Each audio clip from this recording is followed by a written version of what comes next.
Hello student, good morning. रासायनिक परिवर्तन में पिछले वीडियो में अपने इसके कुछ क्रियाकलाप करके देख लिए थे कि किस प्रकार रासायनिक परिवर्तन होते हैं। उसी कड़ी को अपन आगे बढ़ाते हुए रासायनिक परिवर्तन के आगे कुछ क्रियाकलाप बच रहे हैं, उसके बाद अपन इसकी परिभाषा के ऊपर जाएंगे। तो रासायनिक परिवर्तन में आगे के कुछ क्रियाकलाप अपन कर देते हैं, इसमें रासायनिक परिवर्तन में कुछ नए पदार्थ बन रहे हैं। ठीक है। पिछला क्रियाकलाप 6.7 अपन कर चुके थे, जिसमें कि अपन ने कॉपर सल्फेट और आयरन सल्फेट से कुछ नया पदार्थ उसमें से बना था। अपन 6.8 में आपको कुछ नई चीज़ देखते हैं। इसमें आपको क्या करना है, एक प्रक्रिया जिसको अपन टेस्ट ट्यूब बोलते हैं, टेस्ट ट्यूब लेना है। ठीक है, मैं इसका कुछ रे डायग्राम आपको यहाँ पे बना के बता देता हूँ किस प्रकार से क्रियाकलाप होगा। जैसे आप बुक अगर ओपन करके बैठे होंगे तो आपको दिख भी रहा होगा कि बुक में किस प्रकार से इसका रे डायग्राम बना हुआ, किस प्रकार से रासायनिक परिवर्तन इसमें कुछ नए पदार्थ बनेंगे। ठीक है, अपने को एक टेस्ट ट्यूब लेना है। मैं आपको रेगे डायग्राम में बता देता हूँ।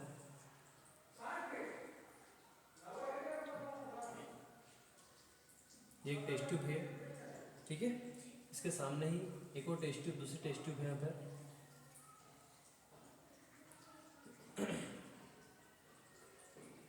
ये कोर्क का इसका ढक्कन लगा है, जिसके ऊपर से क्या होता है, ये एयर टाइट होता है, इसमें से कोई भी चीज़ इसमें से बाहर नहीं आ सकती है। ठीक है, ये एक फनल है जिसके माध्यम से एक गैस इसके अंदर जाएगी, जिसको अपन अभी आगे पढ़ेंगे। ठीक है, तो ये पूरा मेजरमेंट जहाँ पे कर दिया गया है। ठीक है, एक परख नली, इसमें अपने क्या लेना है, एक चम्मच सिरका लेना है। ठीक है, सिरका और चुटकी भर इसमें खाने का सोडा। तो इसमें क्या क्या डालना है अपने को, सिरका प्लस खाने का सोडा, जो अपन जनरली खाने में डालते हैं, तो दोनों चीज़ इसके अंदर डाल देना है। ठीक है, ये जिसके अंदर यहाँ पर रहेगी। ठीक है, अब यहाँ पर आपको जैसे गर्म पानी से बुलबुला से आवाज आती है जब पानी गर्म होता है, ऐसी आवाज़ इसमें आएगी और इसमें गैस के बुलबुले यहाँ से उठेंगे। ठीक है, गैस के बुलबुले यहाँ से उठते हुए इस नली के माध्यम से इसमें जाएंगे। दूसरे टेस्ट ट्यूब में अपने क्या कर रहा है, चूने के पानी की व्यवस्था करी हुई। चूने का पानी, चूने का पानी किस प्रकार बनाया जाता है, पिछले अध्याय में अपन अध्याय 5 अपन पढ़ चुके हैं। तो ये चूने का पानी है। अब इसमें क्या होगा कि जब खाने का सिरका और खाने का सोडा जब इसमें मिक्स किया जाएगा तो बुलबुला के साथ यहाँ से गैस निकलकर इस दूसरे टेस्ट ट्यूब में जाएगी। ठीक है, अब इस टेस्ट ट्यूब में क्या होगा, अब क्योंकि यहाँ पर रे डायग्राम आपको बता रखा है कि यहाँ पे सिरका जो एक जिसको अपन एसिटिक एसिड भी बोलते हैं, और खाने का सोडिया, खाने का सोडा जिसको अपन रासायनिक भाषा में सोडियम हाइड्रोजन कार्बोनेट भी बोलते हैं। अब दोनों जब आपस में क्रिया करेगी तो नई चीज़ यहाँ पर बनेगी, carbon dioxide CO2, carbon dioxide यहाँ पर बनेगी और अन्य पदार्थ में यहाँ पे कुछ बनेगा। तो इससे क्या होगा, ये चूने का जो पानी है और इसके साथ जब ये दो चीज़ आपस में बनेगी, कार्बन डाइऑक्साइड और कुछ चीज़ बनेगी आपस में, यहाँ पर कार्बन डाइऑक्साइड जो ये कार्बन डाइऑक्साइड जो गैस इसमें जा रही है वो साथ में चूने का पानी, तो कार्बन डाइऑक्साइड गैस प्लस चूने का पानी। चूने के पानी को अपन क्या लिख सकते हैं, केमिकल कैल्शियम हाइड्रोक्साइड, जिसका CaOH होल ट्वाइस।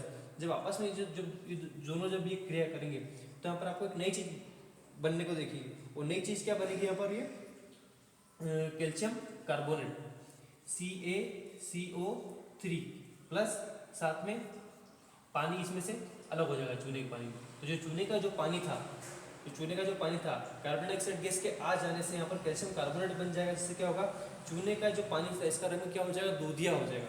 चूने के पानी का रंग क्या हो जाएगा, यहाँ पर दूधिया हो जाएगा। और साथ में ही जो इसमें से चूने का पानी जब दूधिया होगा तो इसमें साथ जो जल है वो यहाँ पर क्या होगा, ये जो H2 क्या है, जल है, ये एक तरफ से क्या हो जाएगा, अलग हो जाएगा। ठीक है, अब चूने का पानी, ये आप आगे कक्षा में पढ़ेंगे और पिछली कक्षा में पढ़ भी चुके हैं कि चूने का पानी का जो दूधिया हो जाना किस गैस की स्थिति को दर्शाता है, कार्बन डाइऑक्साइड की स्थिति। अगर चूने का पानी अगर दूधिया हो जाता है तो हम समझ सकते हैं कि इसमें कौन सी जो प्रभावित की गई गैस है वो कौन सी है, कार्बन डाइऑक्साइड गैस है। ठीक है, इसका अपन अगले टॉपिक आएगा पर लेसन नंबर 10, उसमें भी ये चीज़ आएगी कि किस प्रकार से कार्बन डाइऑक्साइड की उपस्थिति दर्शाती है। इसके अलावा अपन जब श्वास लेते हैं तो ऑक्सीजन अपन अंदर लेते हैं और से कार्बन डाइऑक्साइड गैस बाहर छोड़ते हैं, तो इसके बारे में भी अगले टॉपिक में आपको बताया जाएगा। ठीक है, तो यहाँ पर रासायनिक परिवर्तन में 3-4 क्रियाकलाप करके देखे हैं। क्रियाकलाप 6.8 से 6.8 मतलब क्रियाकलाप 6.6, क्रियाकलाप 6.7, तो क्रियाकलाप 6.8, 3 क्रियाकलाप करके देखे। और यहाँ पर अपन एक नई चीज देखी कि यहाँ पर अपने को क्या हुआ, नया पदार्थ अपने को देखने को मिल रहा है। ठीक है, जिस प्रकार से 6.6 में क्या किया था, मैग्नीशियम की उपस्थिति में मैग्नीशियम के जो रिबन था वायु की स्थिति में जलाया था, तो क्या हुआ था, मैग्नीशियम ऑक्साइड बन गया था, भस्म जैसा उसमें नई चीज बन गई थी। इसके अलावा क्रियाकलाप 6.7 जो पिछले वीडियो में अपने क्लियर किया था, उसमें क्या होता, कॉपर सल्फेट के साथ लोहे की जब अभिक्रिया जब करवाई थी, तो साथ में क्या बना था, आयरन सल्फेट और कॉपर बन गए थे। और जो लोहे की जो ब्लेड, लोहे की जो पत्ती थी, जो ब्लेड थी, उसके ऊपर क्या था, उसके ऊपर निक्षेप जमा हो गया था। ठीक है, और अभी जो अपने क्रियाकलाप क्या है, इसमें खाने का सोडा और जो सिरका जो अपने मिला, तो इससे हुआ, इसमें जो कार्बन डाइऑक्साइड गैस प्रवाहित की गई, तो उससे क्या हुआ, चूने का जो पानी था, चूने का पानी क्या हुआ, रंग दूधा हो गया। तो यहाँ पर कैल्शियम कार्बोनेट बना और साथ में पानी बन गया। ठीक है, तो मतलब कुछ ना कुछ नया पदार्थ यहाँ पे आपको को देखने को मिल रहा है। तो वहीं से एक परिभाषा यहाँ पर मिल रही है, आप बुक में आप देख सकते हो पेज नंबर 65 पर, कि वह परिवर्तन जिसमें एक या एक से अधिक नए पदार्थ बनते हैं, वह परिवर्तन जिसमें एक या एक से अधिक नए पदार्थ बनते हैं, उसे अपन क्या बोलते हैं, रासायनिक परिवर्तन कहलाता है। और रासायनिक परिवर्तन को, इस रासायनिक परिवर्तन को अपन रासायनिक अभिक्रिया, रासायनिक परिवर्तन को अपन रासायनिक अभिक्रिया भी बोल सकते हैं। ठीक है, क्योंकि रासायनिक अभिक्रिया होती है तो नए पदार्थ बनते हैं, इसलिए क्या होता है, रासायनिक परिवर्तन भी कहलाते हैं, रासायनिक अभिक्रिया भी कहलाती है। ठीक है, रासायनिक परिवर्तन हमारे दैनिक जीवन में बहुत डेली होते रहते हैं, कुछ न कुछ नया पदार्थ बनता है, तो वो सब सारे क्या कहलाएंगे, रासायनिक अभिक्रिया होती है, तो रासायनिक परिवर्तन देखने को मिलते हैं, नए पदार्थ अपने को देखने को मिलते हैं। जैसे कि भोजन का पाचन होना, अंगूर का पचना, किण्वन की जो क्रिया होती है, ठीक है, दूध से दही का जमना, ठीक है, जंग लगना, ये सब क्या है, सब ये क्या होते हैं, सब ये रासायनिक परिवर्तन होते हैं। ठीक है, इसके अलावा औषधियों का से दवाइयों को बनाना, इसके अलावा प्लास्टिक और अपमार्जन जो डिटर्जेंट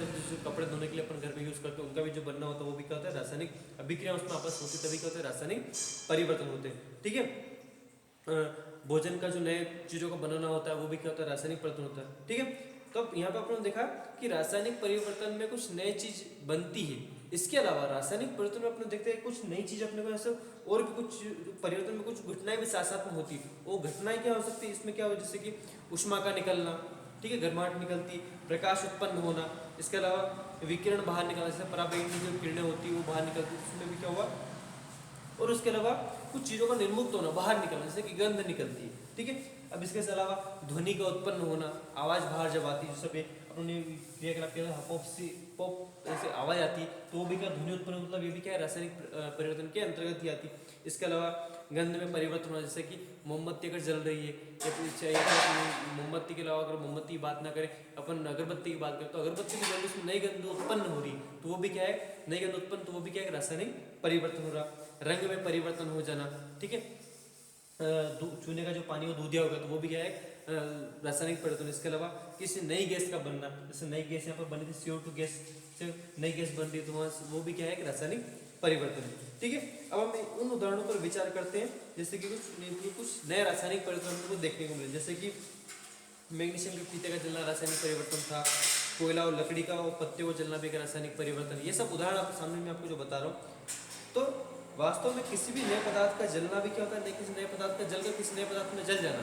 जैसे उदाहरण के लिए अपन जनरल से उदाहरण ले, मोमबत्ती का जलना, अगरबत्ती का जलना, धूप बत्ती का जलना, तो ये सब क्या, सारे सब क्या है, रासायनिक परिवर्तन। तो इनमें जलने के साथ साथ क्या होती है, उष्मा बाहर निकलती है और प्रकाश भी साथ साथ में उत्पन्न होता है। अब इसे पटाखों की अगर बात करें, तो पटाखों का जो विस्फोट होता है वो भी क्या है, रासायनिक परिवर्तन के अंतर्गत ही आता है। अब रासायनिक परिवर्तन जब पटाखे जब जलते हैं, तो उनमें जब विस्फोट होता है, तो उसमें से उष्मा भी निकलती है, उसमें से गैस भी निकलती है, और उसमें से प्रकाश भी निकलता है। जैसे आप देखते हैं, जैसे पटाखे जलते हैं, एकदम प्रकाश वहां से उत्पन्न हो जाता है। ठीक है, अब पटाखे जो जलते हैं, अपने सलाह दी जाती है कि पटाखे अपने को कम जलाना चाहिए, जिससे क्या होता है, उसमें जो हानिकारक जो गैस होती है वायु प्रदूषण फैलाने का कार्य करती है। इसलिए क्या होता है, हमको पटाखे थोड़े कम जलाने की सलाह दी जाती है, और हमें पटाखे कम जलाना भी चाहिए। ठीक है, भोजन के बारे में आपने देखा होगा कि भोजन की जो सामग्री जब बहुत लंबे समय तक पड़ी रहती है, तो भोजन में से गंध आने लग जाती है।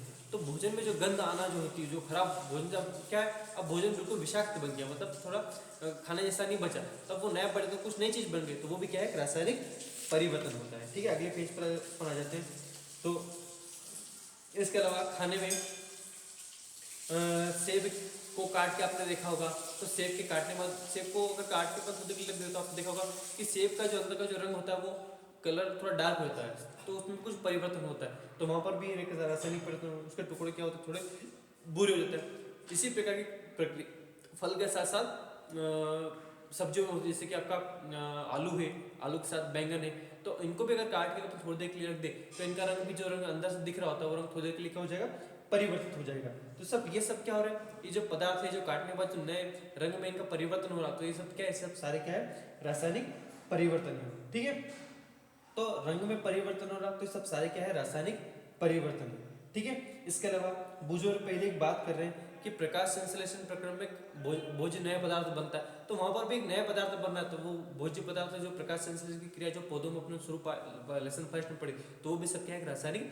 परिवर्तन। और इसके अलावा अपने शरीर में भोजन का पाचन करना, जब भोजन पर जाते हैं तो यहाँ से शरीर में जाने के बाद जब अमाशय में चल जाता है, पेट में जब चल जाता है, तो वहाँ भी एक नया पदार्थ बनता है, तो अपने भोजन में पाचन जो होता है, पाचन क्रिया जो होती है वो भी क्या है, सब एक रासायनिक परिवर्तन है। ठीक है, अध्याय 5 में जब अम्ल क्षार पढ़ा था पिछले टॉपिक में, तो वहाँ पर भी क्या होता है, अम्ल और क्षार की आपस में क्रियाएं हो रही थी, तो अम्ल क्षार की जो आपस में क्रिया हो रही थी, तो जब दोनों क्रिया होती है तो जिसको क्या हुआ, अम्ल क्षार की जब क्रिया होती तो एक दूसरे को क्या ये पदार्थ क्या करते हैं, उदासीन करते, तो उदासीनीकरण की प्रक्रिया होती है, तो इसमें भी रासायनिक अभिक्रिया हो रही, तो ये रासायनिक अभिक्रिया हो रही, मतलब ये अम्ल क्षार की जो क्रिया हो रही है, ये भी क्या है, एक रासायनिक परिवर्तन। ठीक है, इसी पेज पर एक सुरक्षात्मक आवरण की एक टॉपिक दे रखा है ब्लू कलर में, तो इसको आप अच्छे तरीके से पढ़ेंगे तो आप समझ जाएंगे कि किस प्रकार से सूरज से आने वाले जो पराबैंगनी किरणें हैं उनको एक ओजोन पर जो अपने पृथ्वी के ऊपर उसको बचाकर क्या करती है, अपना सुरक्षात्मक आवरण को बनाती है। ठीक है, तो इस वीडियो में अपन इतना ही करते हैं। ठीक है, तो यहाँ पर लगभग आपका जो रासायनिक परिवर्तन जो टॉपिक चल रहा है अभी तक, दो वीडियो में अपन रासायनिक परिवर्तन ही पढ़ रहे हैं, तो यहाँ पर लगभग रासायनिक परिवर्तन यहाँ पे समाप्त होता है। अगले वीडियो में अपन अगला टॉपिक पढ़ेंगे, जैसे कि लोहे में जंग किस प्रकार से लगती है, तो वहाँ भी रासायनिक परिवर्तन चलेगा। पर इन दो वीडियो से अपन समझ गए कि रासायनिक परिवर्तन मुख्यतः क्या होता है, किसी नए पदार्थ का बन जाना, किसी नए पदार्थ का बनना क्या होता है, रासायनिक परिवर्तन कहलाता है। और उसी के अपोजिट भौतिक परिवर्तन क्या होता है, उसके आकार आमाप में परिवर्तन होता है, कोई नया पदार्थ नहीं बनता, वो भौतिक परिवर्तन कहलाता है। ठीक है, तो इस वीडियो को आप अच्छी तरीके से देखें, कुछ समझ में नहीं आ रहा है तो पूछे, बुक को साथ लेके रखें, कुछ समझ में नहीं आता बुक को भी पढ़े। ठीक है, और अच्छे से आप पढ़े करें। Thank you.